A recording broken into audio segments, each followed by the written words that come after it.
Hey, happy Monday, everybody. It's Ronit with Huddle Time with Ronit. I hope you guys are doing really, really incredible. I have such an amazing program for us tonight. So it's super great to be here today.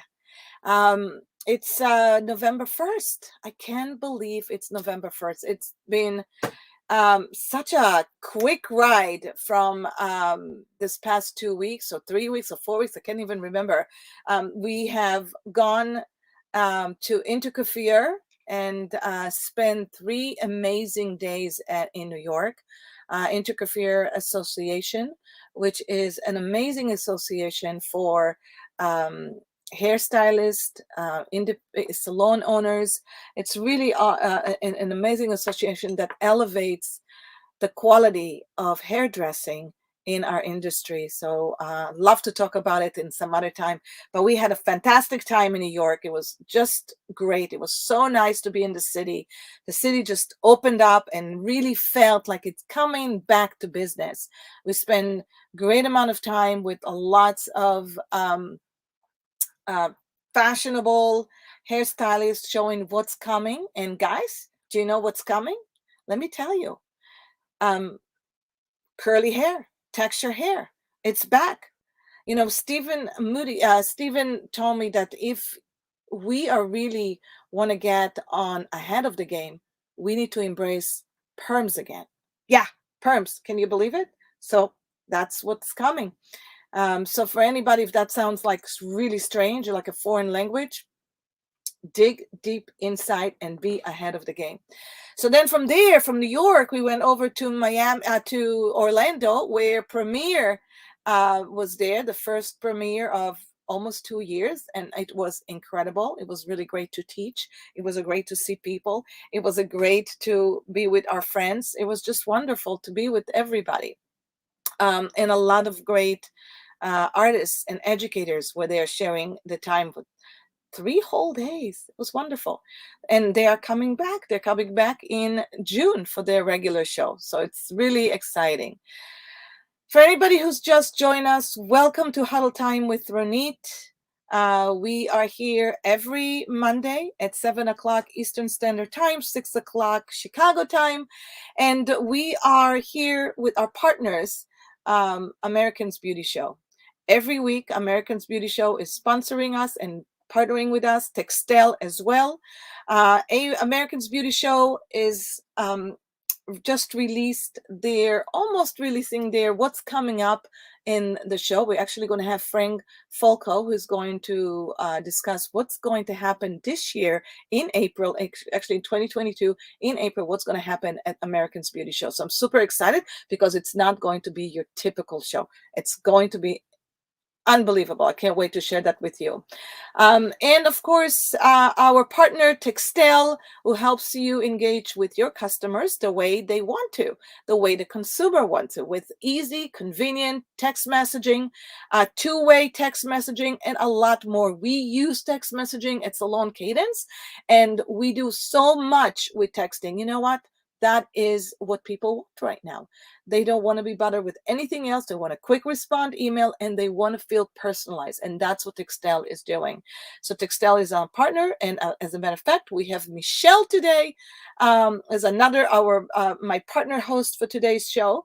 But not before I'm going to tell you why am I super stoked. We have our guest who is coming back, Pepper Pastor, who has been with us once before, but this time we are going to talk about emotional intelligence.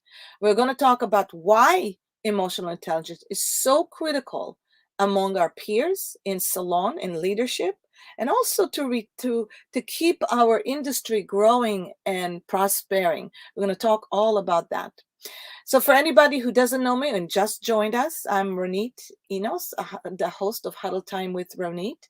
I'm a Profit and Business Jedi, founder of Salon Cadence Academy, which is a white glove training company helping high achievers and salon and spa owners to value their time and have really extraordinary growth mindset so they can create more time and wealth within their company to achieve their goal their goals, their ideal and desired goals. So if you are interested in learning anything about Salon Cadence Academy Global Network, you can join us at saloncadence.com and follow me on my tags. If anybody wants to learn more about great business practices and what you need to do in order to grow and scale your business from 6 figures to 7 figures, and then of course to 8 figures, visit us in our Facebook group, which is Profitable Salon and Spa Owners. Now, with all of this introduction, I would love and can't wait to introduce you to Pepper Pastor. Hi, Pepper. How are you? Hi, Ronit. How are you?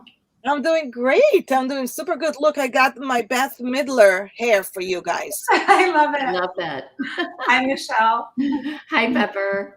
And look, you're just in the middle, smack in the middle. So we got the blonde Michelle, we got Pepper the brunette, and we got my curly, crazy red hair. And like I said, and like what Steven said, perm is coming back, Pepper. What do you think? Well, first of all, I feel like we're Charlie's Angels. I have to say that. And secondly, I love the idea of perms. I have been pushing perms now for a few years. I love perms.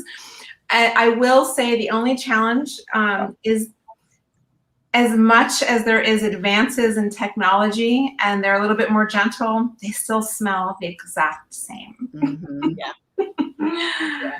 Now, what perms do you use? What company do you use that smells a little bit better? I'm sure you figured something that smells better. Yes, I'm very old school with my perms. I love Acclaim, actually. I love the Acclaim perms and the Zotos perms. I remember Zotos perms. Yeah, there's you know what, they have the research. They're who's been around. That's their game, right? They get to own the perm area, and they've done. I mean, they have some that have like Moroccan oil in them, much more gentle, but you still get that little bit of sulfur in there. Yeah, you do. You can't avoid all that stuff, and it does smell still like rotten eggs, doesn't it? Yeah. So, Ronit, are we going back to the 80s perms? Is it spiral perms, or where are we going with perms? Pepper will tell you too. I'm pretty sure that what I've been seeing is we're back into the mullets. So it's definitely we're in the 80s. It's true, but it's also texture, right? It doesn't have to be ugly. It could totally be so cool. Yes. Yeah, it's about bringing texture back, because if you think about it, 2 generations now have missed perms, or almost 3 generations. So there's a whole group of people that have just never experienced, what the perm is, and they learn that, something can texture my hair. It's not a bad idea, at least once around. It is all about texture, especially the past 2 years. That definitely increased it. Everybody really are getting to the point where they're just okay with the waves. Which was actually a kick from the 80s, right? We kind of started with Farrah Fawcett, and then it started, and now we're going on texture hair, which is, I'm so in right now. But it's so good to have you guys here. Pepper, we're going to talk about emotional intelligence, but before we talk about emotional intelligence, I'm super excited to have Michelle here with us today, because she has managed and systemized and helped grow a company for over the years, over 300 employees. So she's got a really great view and insight on that side of the world. So I'd love to just get a lot of great opinion and conversation today, Pepper. Pepper, tell us a little bit about how did you get to where you are today? You're still a stylist, you're a full-time mom, you're still working at the chair, but you pivoted completely to emotional intelligence and the positive thinking behind emotional intelligence. So if you can just let us know a little bit about how did you make it to here? I mean, hairdressing, so the number of things of when we're thinking back, or we want to be hairdressers because, the number one reason you get is I want to connect with people, right? I love people, I love being creative, and I love the flexibility, right? Nobody wants a 9-to-5 job that's in a salon. So it was the beauty industry. I mean, from that, I have been able to have my daughter. I got a master's degree during the time I was pregnant and her first year. And still work at the salon, and now I'm working on my doctorate, and I still am able to, work at the salon a few days, which is a rare thing for somebody at that academic level to be able to have an income outside from stipends and academic things. So, I mean, hairdressing has supported me through all of the different ways that I've wanted to reinvent myself. And I would say what led me here was a real life change. I moved from New York City to Austin, Texas, and the landscape was very different as far as what I was able to do in the beauty industry. I was working, more in commercial work and high fashion and that sort of thing. And there wasn't a whole lot of that here in Austin. But my work in education and, I mean, essentially what I was doing for a lot of companies was talent development. I had built out mentorship companies for mentorship programs for some of the biggest beauty companies, as well as different content, salon development content, programs of that sort. And so that's kind of how I started to dive into it a little bit, coupled with a lot of professional and personal development sessions that a lot of the big hair care companies that I had the opportunity to work with would give us. Yeah, which I think that's such a great insight, because you work with people in different, you wear hats, 2 different hats, or even 3 different hats in our industry.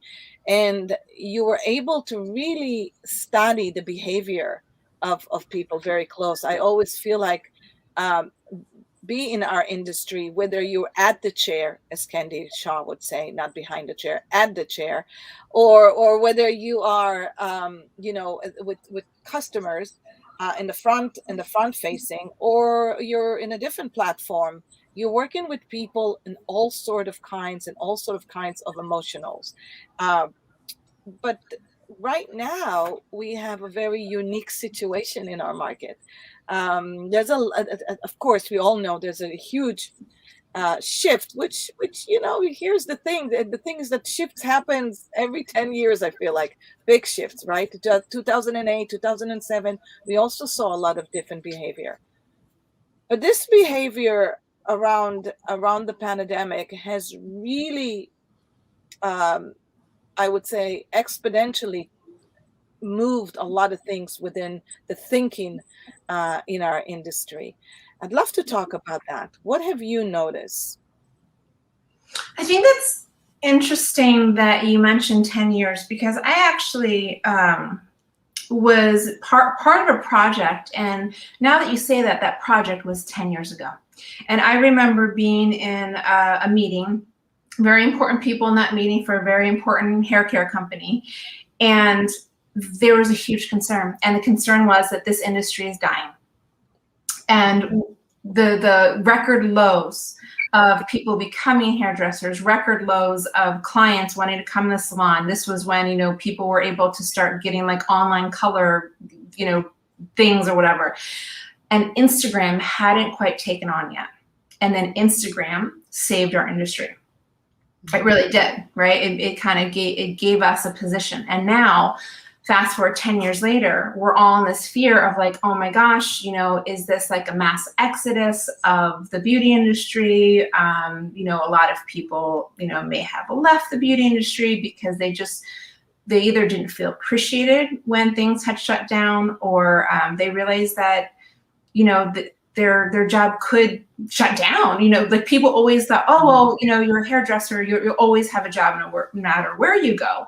And then there became this different light that was shown on that. So I think that really scared people. But I mean, from my personal perspective, I don't ever worry about that, because, to your point, Ronit, it happens. It happens in this industry. It happens in every single other industry. And that's what keeps us fresh. That's what keeps us, innovating and looking for, okay, well, what does work? What do we need to do next? What direction do we need to go in? So I think these are all really positive things. Absolutely. And thank you for saying I'm not worried about it. What do you think, Michelle? Because you've seen the shift from so many levels as well. Well, and when I look back in time, because like you, Pepper, I started in the industry this is dating me, 37 years ago. And then I was a nail technician going through college. So, I mean, I've seen it's natural evolution. I mean, the industry evolves, people evolve. Sometimes your career is a stepping stone to your next chapter, your next journey.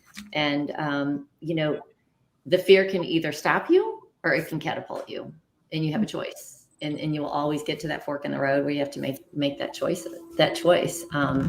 So I just, what I love, Pepper, about what you're doing is when you're studying the growth of people, and especially in our industry, and then giving back in the way that you are. I'm just so fascinated with what you're doing with being behind the chair, because I too was behind the chair. And I think we have a unique position to be able to really understand as a service provider, and then looking on the other side from a management perspective, or growing people and really understanding and listening, and what's going to help them elevate themselves. And I know, Ronit, that's what you're all about with Salon Cadence, is elevating themselves to the next level. So I'm just so excited. I'm like, when I ask you 100 questions about how you're doing this, Yeah, and I'd love to. To dig right into it. I love the fact that you said, Pepper, that you're not worried about it so much, because it's just changes. It's like, it's like all these fires that we see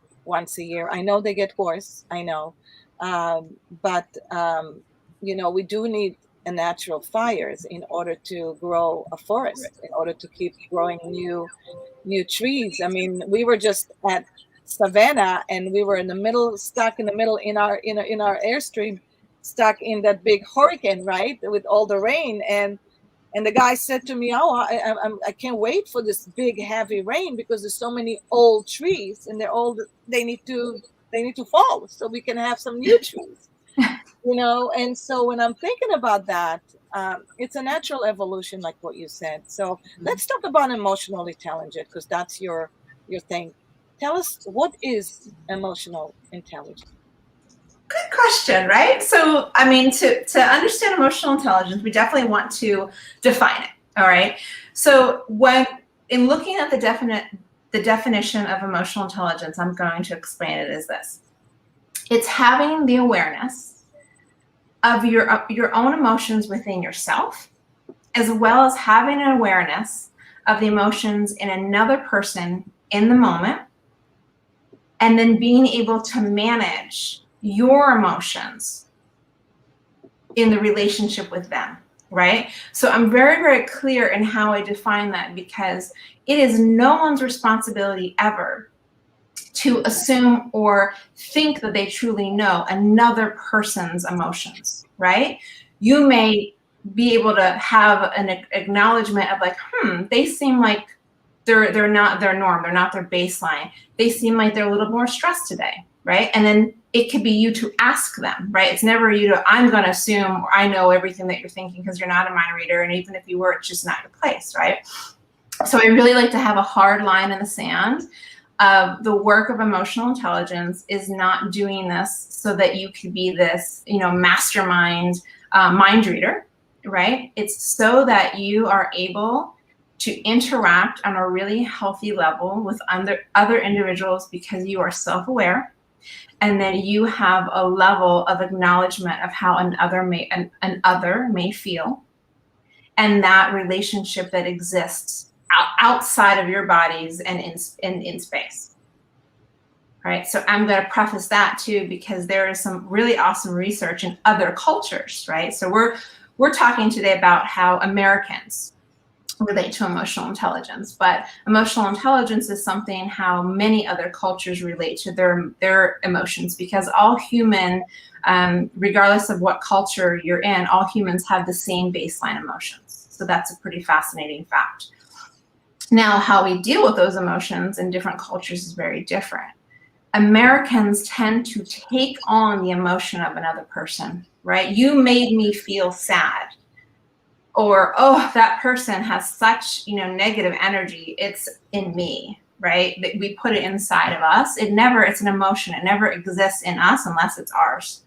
So it's really, really a very important and powerful thing to clarify so that people can understand it and better be able to manage their emotions themselves when they realize that it's an emotion. It's not, it's behavior. It's not your personality. It's not this deep seated part of you. It feels like it, but it is just your behavior, and it is okay, and it is not as difficult as we place on it to alter that.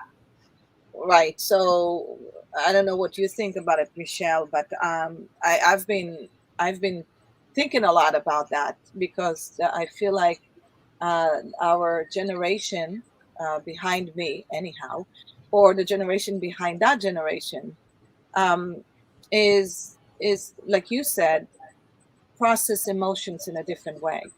Very different way. Very different way. I think we are more deep into emotions. We process it deeply. We think. We judge. Um, we do have opinions. I know. Hey, I know. I'm half American, half an Israeli. So to me, it's very easy to express my emotions. But I do feel like that is the hardest time for the generation to do today, because they don't understand the emotions. And I don't think it's their fault. I think it's just they were plugged into digital world from the day they were born. They actually probably were born with an iPhone in their hands. So it's like they're they are very intelligent. They read everything. They probably more intelligent than I am, because they read everything in small bites and pieces. And I think that where I'm looking at the way they process emotions is, I don't know, it's different. I just think it's so. Sorry, Ronit. Yeah. I'm finding that there's so much nonverbal communication, and I from my own experience as a mother, there's so much lack of verbal communication and really connection in the listening, like audibly listening versus reading. And it's like a void of emotion, sort of, which scares me to death. Okay, so Seeing our daughters of the world and our sons, and it's the only emotion you see is when it's really elevated, versus just everyday problem solving and resolution and communication in that way. And I wonder how they're ever going to be able to survive in the workforce, truly. I mean, they can avoid the parents and friends, and they can do that. They can talk by text and whatever, but in the workforce, they're forced to do things differently. And what happens then? I have some thoughts for you ladies. Good. This is so fun for it to be a trio, because I just love the way that we're able to bounce off of each other. And it's so fascinating to just even hear a dialogue between the two of you, because you both have such incredible points. Michelle, your point being, very, very accurate around a fear of, how are they going to survive in the workplace? And Ronit, your interpretation of looking at the differences and how, your generation, the generations, prior to you, are so different from some younger generations. And I have to share with you lots and lots and lots of research on this stuff. I mean, there are so many I'd love to academic research teams and non-academic all over the country doing this work right now, and then measuring all the work that they've measured against how COVID then affected all of this stuff. So, Ronit, to your point, the differences. So, I'm Generation X. I have an understanding of millennials because I was kind of on that cusp, but I'm a Generation X. And so for Generation X and onward, as far as baby boomers, that is a generation that was taught that their emotions are really they're not appropriate, they're not valuable, especially in the workplace. Like, you did not go to work. My mother did not go to work and say, oh, I'm feeling any certain way. You did not share with your boss, how you were feeling, unless it was a very trusting environment that you might have that established relationship. Whereas our millennials and then the generations under them, it is going to be expected, because the survival in the workplace is changing. That is what's changing. Mm-hmm. And the baby boomers that are, coming close to retirement, and the Generation Xers, we are the ones changing. We are going to have to change to survive the workplace.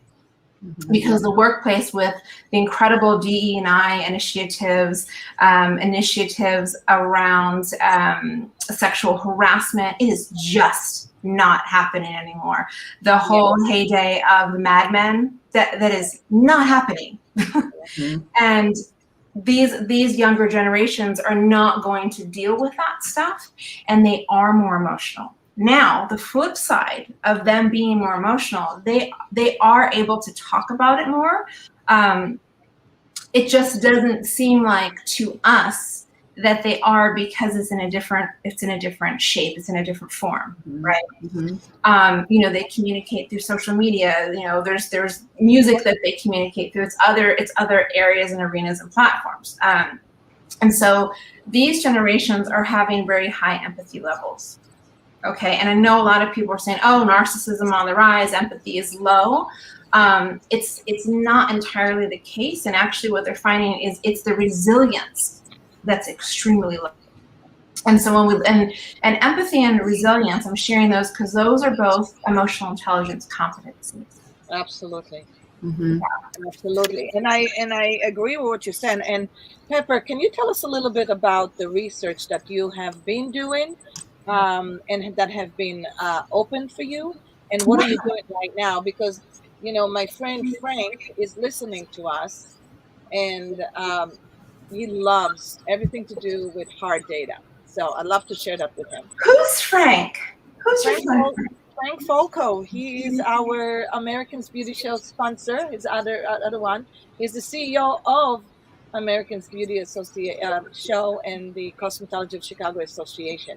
So he's listening to us. I would even tell him, join us. Hello, Frank. Join us, buddy, but he's probably in the car driving or something. Okay. Well, I hope we're entertaining you, Frank. And thank you for listening, and thank you for having this show. So as far as the research that I'm working on, I've been working for a few months on looking at, so this is qualitative research, and what that means is it's around asking questions, right? So quantitative research is when you're measuring one thing against the other. Qualitative research is really great because we don't know what we're going to find. We're just going to ask some questions and kind of like throwing spaghetti in the wall and seeing what sticks. So I'm looking at understanding the relationship between emotional intelligence and retention rates with hairdressers. So my thinking is that hairstylists and salon owners that have higher emotional intelligence rates, I am under the assumption that I'm very curious to find out whether or not they also have high client retention rates. If you're a salon owner, do you have high retention rates for your stylist? So lower turnover. So I'm kind of in the process of the qualitative analysis I do. So what that means is I do a lot of questionnaires. I'm asking both stylists and clients, what is emotional intelligence? What does that mean to you? What does it look like to have an emotionally intelligent hairdresser? What does that mean? What are qualities and traits that are really valuable as a hairdresser? And that is a really, really powerful question to identify what are the qualities and what are the traits that are really important in our field. Yeah. So you're talking about obviously self-awareness. And somebody obviously on Facebook, and I want to talk a little bit, just talk about that, said, Pepper, can you talk and speak on how we can incorporate emotional intelligence into our workplace with relationship between team members?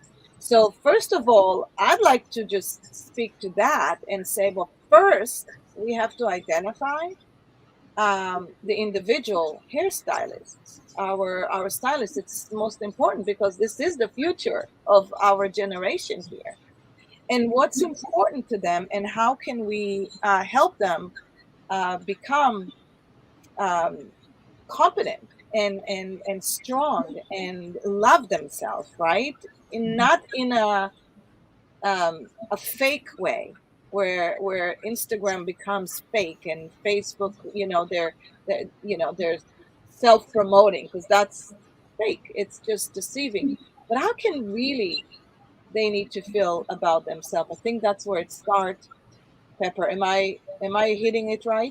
Yeah, and actually, Michelle, as to kind of put you on the spot too, what comes up for you when you hear that question around, what this is like, and how teams, because I mean that's a lot of your work, is how teams can support each other a little bit better in that area.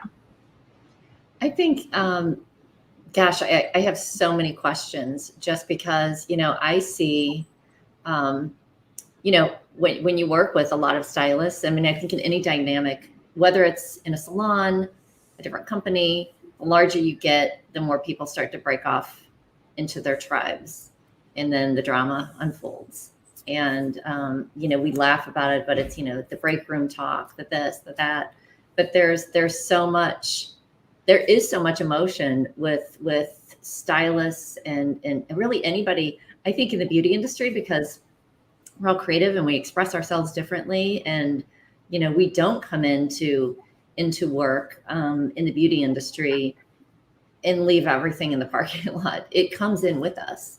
And if you don't have empathy and you can't listen, but I mean, we're taught as a service provider. I mean, you serve many different ways. You serve with your hands, you serve providing a service, but you also serve from your heart, because you have to care about your guests that come in, I would hope anyway. It's not just results, it's making them feel better, so they feel better when they leave versus when they came in. So, but I think there's just so much to be taught in the industry. And again, my questions are, how do you measure someone's emotional intelligence, really?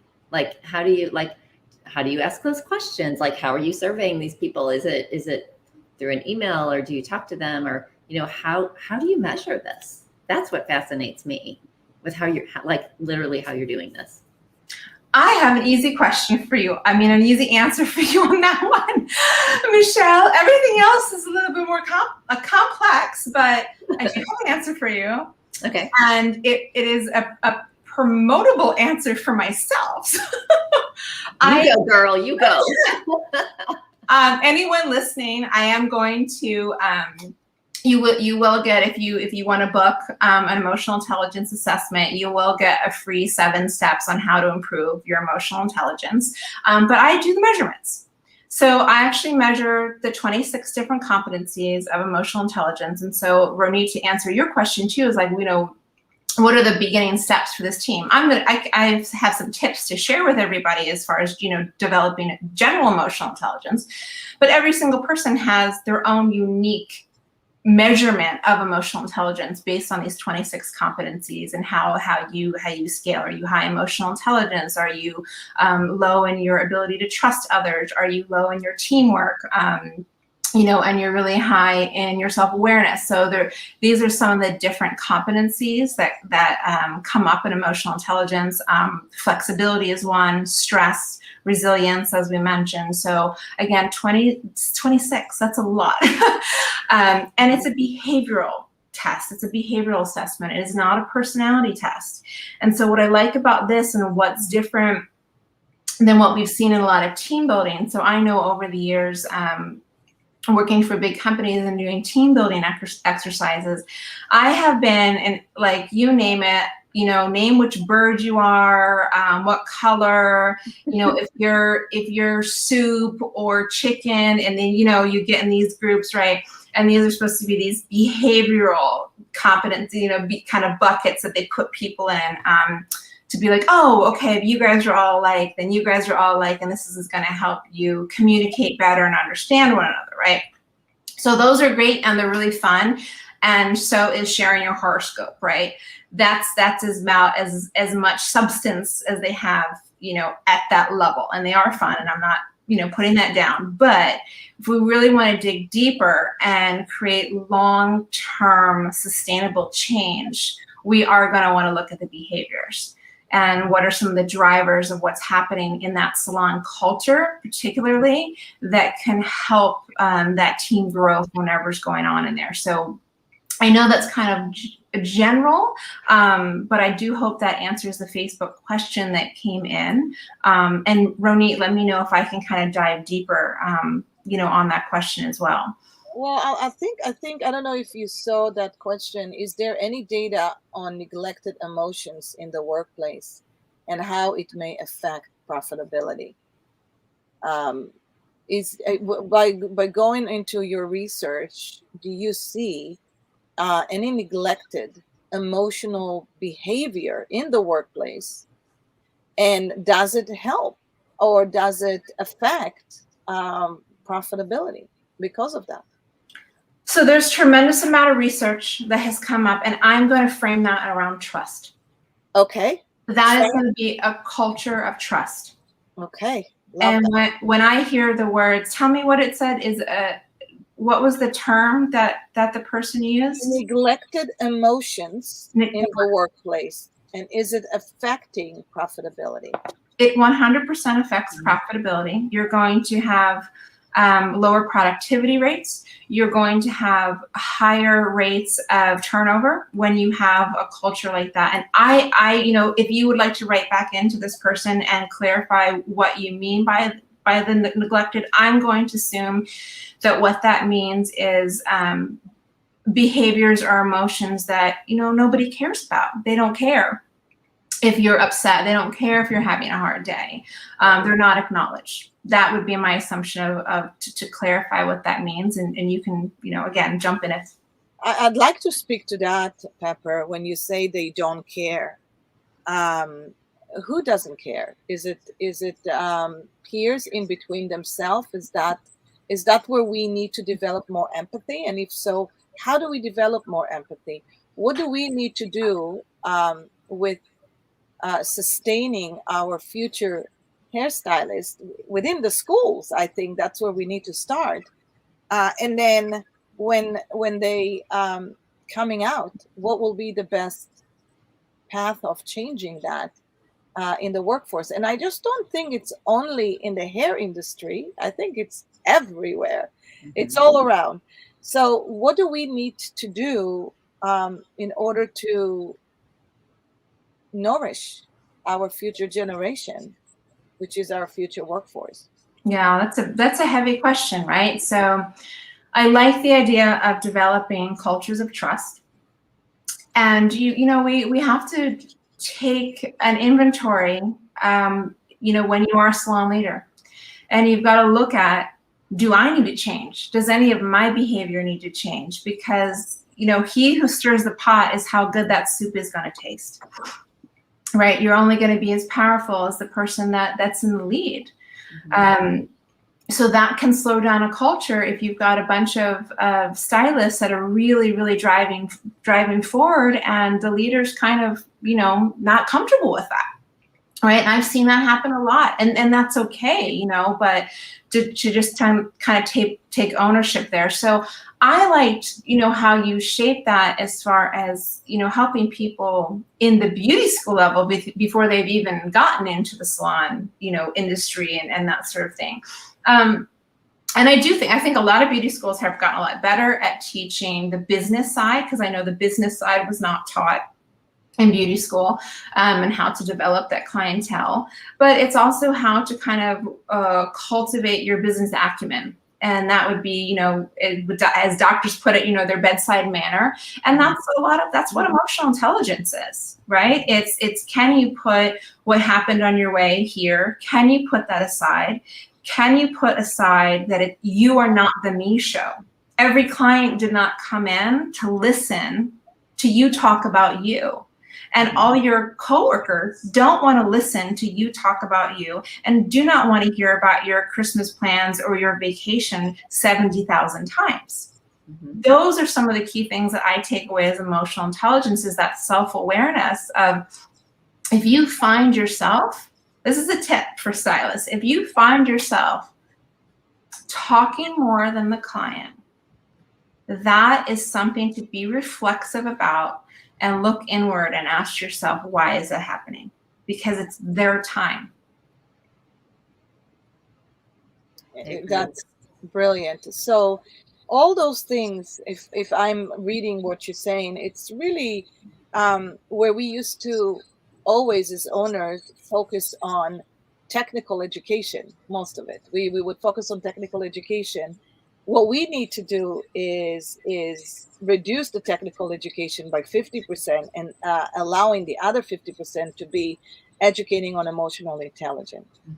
Educating and owners. Okay, so like leaders, we got to create better leaders so we can empower our future workforce and educate them, about everything to do with having sustainability in the new workforce. And one of the things that we do a lot with our members at Salon Cadence is we work on social cause, big time. We believe that social cause is the glue of all cultures, is the glue and of all trust, because by giving and by uh, you know supporting social cause, you get to learn a lot by example. You really get to learn a lot by example. And I think that's really important. And that's something that it's very important to Gen Zs of the world and the millennials, generation that, because they really care about causes, especially social causes. So I think if we brought that from this end, Pepper, we can just really cultivate a culture of care. And that's the essence of emotional intelligence. Yeah, I agree with you. And my thing is, I really like the aspects of the social causes, right? And the full emotional intelligence is social and emotional intelligence. Actually, it is social and emotional intelligence. But it goes inward, right? You want to give and you want to help others outwardly, but that has to develop first from you, so that it's whole. Completely whole, and that you're giving to others because you've already given and fed yourself, and that's really, really, really important. Yeah, I agree. So what do you think will be our next steps to to benefit or to help in this whole process? And Pepper, tell us what are the research that you're doing? What are you really working on? How what's the data? What's your numbers behind all of that? I don't have them yet, unfortunately. I won't have everything in fully until probably December. But everybody stay on the lookout, because I probably am going to. So, and Michelle, you had kind of asked this earlier. The work I'm doing right now are one-on-one interviews, and those take a lot of time to code and create data from actual interviews. And in the next couple of weeks, I'm going to do some surveys. So keep an eye out, because I am going to send out some surveys, and the more data we get, the better. And then I will have some actual substantial numbers to share. So that will be exciting. Yeah, but there is a lot of data out there around trust, as a person that wrote in on Facebook, and all of these things. I bring that up again because all of these things are intertwined. So there is a professor at Claremont University in California. His name's Dr. Zach, Z-A-K, and he has several fantastic books on trust and trust in the workplace and building workplace trust cultures. And then I am actually certified in the work of Amy Edmondson, and she is a Harvard psychologist that did a lot of research around psychologically safe workspaces. So that is something that I do, as well as go in and measure the level of psychological safety. And it's not it sounds worse than it is, measuring psychological safety. But I'm going to give you a great example of that. And again, these are also emotional intelligence competencies. So when we're talking about how do we develop emotional intelligence, we develop them by doing these other things as well, because they're all kind of grouped together in their effectiveness and how they work. And so if you imagine being at a meeting, being in a salon class, whatever that space may be, And every single time you're in this class, there's always one or two people that talk the whole freaking time. Right? They always have always talking. And then you have the same people that literally the entire meeting or class, they do not say a single peep. Their mouth is not open at all. Mm-hmm. So that is psychological safety. And that is looking at what do we need to do to develop the people in the class that talk all the time and say, you know what, let's be reflexive, let's look inward, and is it necessary? Is everything that you're sharing absolutely 100% necessary? Or can you support and help encourage others with that energy that you have, right? You're very supportive. Can you help encourage others? And then to support those that do not speak with the confidence to speak, because all voices are valuable, and it's creating equity. It's creating an equitable conversation. Every voice needs to be heard. Mm-hmm. Absolutely. And so so that's like a process that you go through. It's how would that happen? Would that be more of a conversation, a panel, education? It's a development thing. So it's something that, it can be done on Zoom, it can be done in person. It's to, whomever's preference. But it's something that, for myself, I would want to meet with your team, especially the team leaders, hear what's going on. And then we actually run an assessment. It's actually just 7 questions, believe it or not. And those 7 questions give us data. And from that data, I'm able to really start to pinpoint what may be going on, and then start to develop from that, and start looking at, where are the competencies, what are the skills that this salon or these individuals might need to learn to kind of move out of that space. Okay. So it becomes a workshop. Yeah, I like that. Would that also be helpful to actually, when we're building a team? 100%. You know what I mean? So right now, okay, I want to take this and I want to make it into a positive conversation where it comes to everybody that's thinking that they are going through a hard time because they are half-staffed. And whenever, and I want to say that because I feel like everywhere I go, like restaurants, everything, everybody's half-staffed. We're half-staffed. We're half-staffed. We're half-staffed. No, you're not half-staffed. You're right where you need to be, so you can build now really great stuff. Because maybe that's what you're lacking. Because half-staffed, that means that staff did leave, and they didn't stay here. And maybe the pandemic was an excuse, but it was just an excuse. So if we take your analogy, or if we take emotional intelligence, and we start building on that, you call it trust, okay? I call it self-confidence, competence, self-love, empathy, compassion. I call it exercise of what needs to be restored. Now you're looking also, so what is the right staff member that I should attract? Who is going to be working really well with the great team that I have right now? Maybe it's only 3, maybe it's only 10. But that's a great way to, I think what you're saying, Pepper, is to start having more conversation like this with your team. Build the culture, right? Build the culture. And then when you bring in new team members, this is so, so important. So listen up, everybody, is really onboard them well. It is so, so important. When somebody new is coming into their team, let them know and be clear on what the expected norms and values are of those teams. And if you do not have what the norms and the values are of their team, that is the #1 workshop that your salon really needs to work on, and understanding your own norms.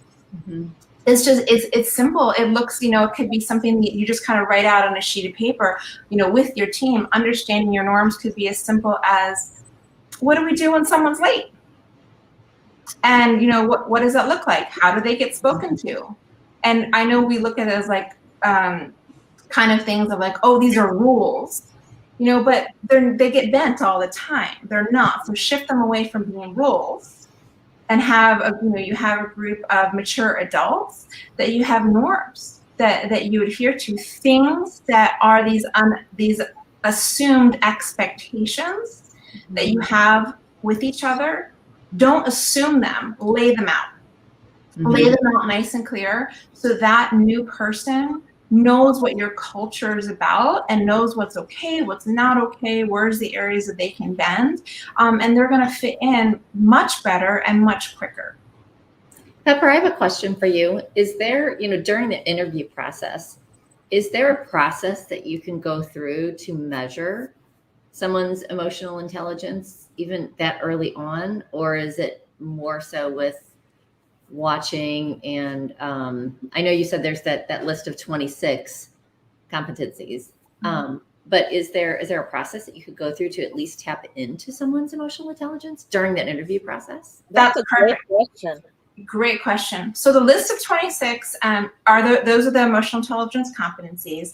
So I do an assessment, right? And you can get my assessment. You can reach out to me at Pepper Pastor, so either my website or my Instagram, and it's an actual assessment. So it's a questionnaire that you would take, and you would actually get your EQ. So your score number of your EQ. You have your IQ, and then you get your EQ. So you'd have your actual score, and it comes with like 40 pages of all of the different competencies, what that means for you. That is actually something that you could do in the interview process if you wanted to, assume the cost. And kind of factor those in. You could do an assessment on an incoming individual and make that a norm. Or if they get hired, they have their emotional intelligence test done. Most companies do that. Not necessarily the emotional intelligence, but I cannot tell you the amount of companies, even LinkedIn now has assessments that during the interview process, they do early screening. So this is a huge, huge normal behavior in other industries. The interview process is to run some form of an assessment, whether it's a Myers-Briggs, different personality test. Very, very common. The only thing that I would caution is when you're in the interviewing process or those early stages is just owning your own assumptions of what that means. And just because you get that it's on paper. It doesn't say everything there is to say of the story of who this person is. Sure. Yeah, but what's great about that, Pepper, we use the Colby assessment for a lot of that, and what's great about it is you learn not only the state of emotional intelligence to see if it's a good fit or not, but also for what position. What the qualification. You might find out that they're going to work really great with a team, but not on the specific position that you're looking. There's a great questions that you can ask in any kind of interview. But I love the assessments because, I believe that in order to interview anybody that comes to your team, you need at least 3 interviews by 3 different people as well. Because everybody look at things in a different way and they get something different, right? But what's nice about the Colby or any kind of emotional intelligence, like what Pepper you do, is it's an extra opinion. It's not black and white. It's an extra opinion. So I like those. Pepper, what does it cost to run something like that today in order to really have a good interview process and include that in the process?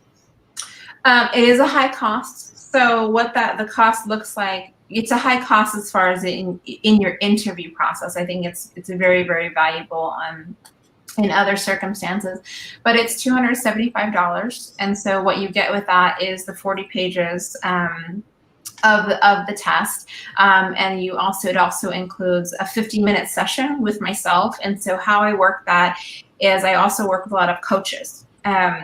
So an individual can reach out to me and, I can do their own assessment and debrief them with the assessment. There's no contract. There's no, you have to do X amount of sessions. We just debrief what it means. But what I also do is I work with coaches. I would run the assessment for the coach, and then I would talk with a coach or a hiring manager and share with them what that means. That's great. I Pepper, think that, oops, I'm sorry. go ahead, Michelle. No, you go. Do you find that most businesses use the assessment for management, for individuals who are coaching teams or leading teams? Is there a level of, I guess, our positional level that where most companies utilize the assessment versus, I mean, I'm thinking, I mean, to me, I can imagine it would be helpful for every employee. I mean, honestly, but you know, it might be cost prohibitive, but still, I mean, imagine if every team member took an emotional, I mean, seriously, what a dynamic team you would get.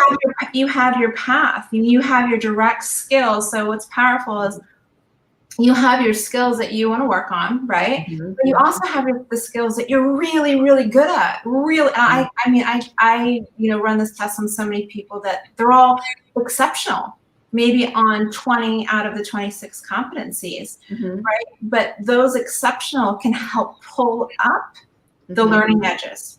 Mm-hmm. So it's really powerful. So Michelle, anyone in the organization is going to have value with this.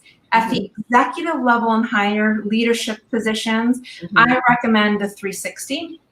And so what that is the test, the individual would take the emotional intelligence test, they would get their EQ, and then we would run that on as many people as they determine, right? So what that looks like is we evaluate what other people think of that person's emotional intelligence.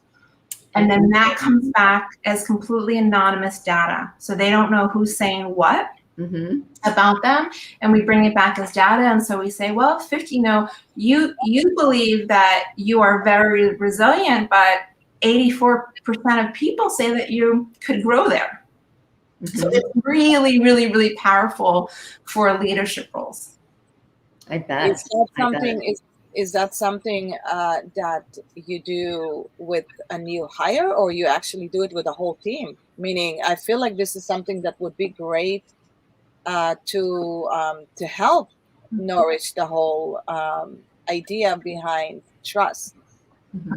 This is something you'd want to do. Doesn't necessarily need to be an established team, but it's definitely a team that you are, it is an investment. It's a much higher cost to do that. But it is something that you would really want to do on a team that was really going to be together, that had, they wanted to build morale, productivity, connectiveness with this team. This would be a fantastic thing. And then to have a workshop out of all of the growth in that is how I would kind of frame that. So based on your experience, what results have you seen from workshops like that and taking the 360s? Or is there a data that showcase great results? Is that something you do once a week, once a year? Do you do that on a regular basis? What's the best practice? And what data do you get from that? So to do something big like a 360, that's something that you would probably do once every 3 to 5 years. Annually, you can do, so I have other assessments that I would run and support, and those assessments kind of measure how you're doing and if there's changes to the culture, is there changes to emotional intelligence levels. I also do custom assessments. So, any company can hire me to assess what they feel that they might have as a problem, within their culture, or behaviors of their employees or their staff. And then I would create a custom assessment of that. And I think that's it. I don't know if I just spaced on the rest of your question. No, I think that's good. No, that was good, Pepper. It's informative. This is exactly what I was looking for. So it's basically, that's something that needs to happen on a regular basis. I think it's a practice. I know you asked if there's data. The one fantastic thing about this work is there is a measurable ROI. I am an academic. I like measurements. I'm going to give you measurements. It's not bringing in a personal development person that comes in and inspires a team. Everybody's good for 2 weeks. This is measurable stuff. So not only from myself here, I'm building out data right now in a specific sense around emotional intelligence. But I could list to you data around this work, from American Airlines, from Target. I mean, every big corporation has been using this stuff for the past 15 years. This is new, new work to the beauty industry, but this is kind of old. If I was on LinkedIn talking about this, everybody would be like, psh, like this has kind of been there, done that. Mm-hmm. Yeah. No, we understand, and I think that especially in the industry, everybody is emotional, and everybody is operated on emotional. We just need to figure out the intelligence behind it and have intelligent conversation about that. So, Pepper, this was amazing. Michelle, do you have any other question before we wrap up? We're like at that hour. Oh, well, if we have another hour, yes, but I'll just pipe down for now. No, it's great. I really appreciate it, though. Ronit, thank you for allowing me to join you ladies. It's been very interesting. And oh my gosh, Pepper, I'd love to pick your brain some more for sure. I'm just very fascinated, but because psychology in college, I loved it, absolutely loved it.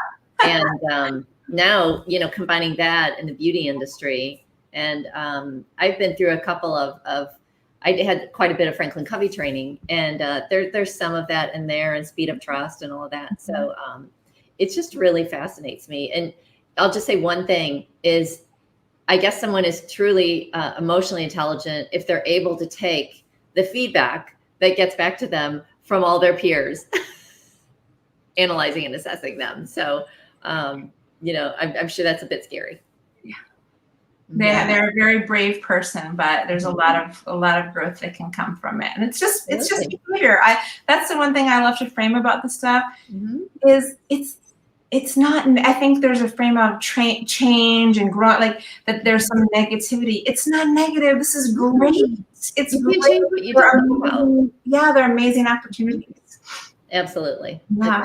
Agreed. Absolutely. And, and if there's anything that you think about, Pepper, how we can help you with your research and any kind of resources that you need from us, we would love to be part of it, because I think the more you research, the more you have good numbers.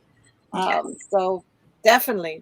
So if anybody is interested, I'm holding you both to that. What is interested in any kind of being part of a research, should we let our audience know to contact you? Yes. So they can contact me through my website or Instagram. It's both Pepper Pastor. If there's further interest around having an emotional assessment, emotional intelligence assessment run on yourself, and then just follow me and look for some prompts. If I have some surveys, there'll be links like on some of my social media to kind of prompt that. So I just thank everybody for all your support. Absolutely. And just to answer one of our members' question, it might be, Jay, is it legal to give an emotional intelligence assessment to be part of the process, the interview process? Say that one. Is it legal for the is it legal an emotional intelligence assessment as part of the interview process? So I am not an HR specialist, so someone in an HR role might answer that differently. The assessments are not illegal if that person, one, is certified, and two, shares that information transparently with the participant. Absolutely. Right? You wouldn't want to, that would be very questionably ethically if that was concealed in any way. Absolutely. Well, thank you so much for all the great information. This was such a great conversation. Pepper, can we have you back at some point and talk more about that? Yes, please. I'm looking forward to it.